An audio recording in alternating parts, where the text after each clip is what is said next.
Magpapamasinsya po tayo ng dito sa eyeball. Itong eyeball na to, papamasinsya po natin, pahihigpitan. Tsaka po itong oil seal din sa may PTO, papalitan natin ng oil seal. Yan, dahil po yan, naglawa na siya. Yan. Dadalhin po natin ito sa masinsya, pakargahan po natin dito. Tsaka papagawa tayo ng flat bar dito para tumama dito. Kasi po inuubos itong ano na to. Yan. Tatanggalin natin. Tsaka na po dadalhin natin sa machine shop. Papalitan po natin yung oil seal yan sa PTO. Yan. Inuhugot lang po yan.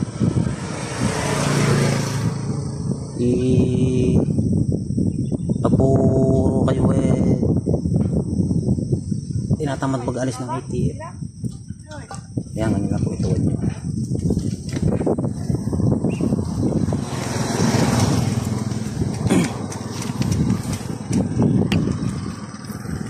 Yan po, alisin po yan. Alisin po yung oil seal din.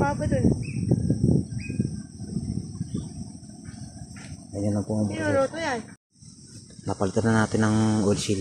Ayan. Sasalpak na lang natin dun. Madali lang magpalit ng oil seal natin. Tatanggalin nyo lang tong lock, tapos luwagan nyo, tapos pupukod nyo lang pag ganun. Ganito lang, ganyan nyo lang.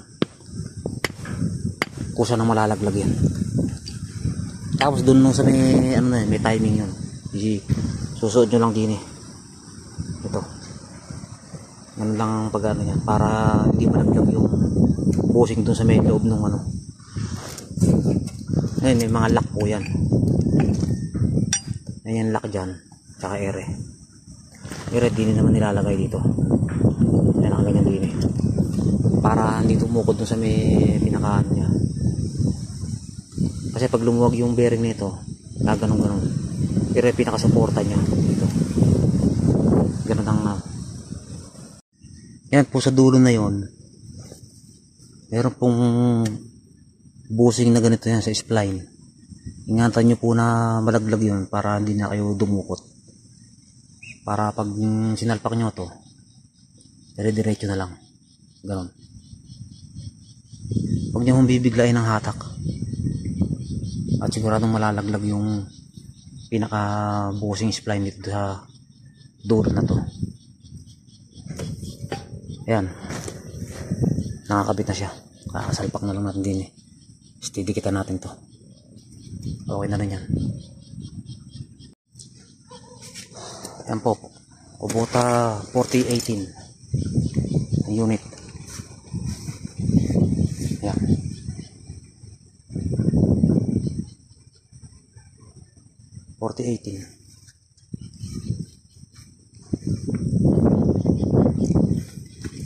Yung mga busing, yung mga baraso dito papunta sa roto, pinamasinsap natin, pinalagyan natin ng ano yung mga busing para hindi pinuputol tong binder. Ayan, ganyan lang mo yan.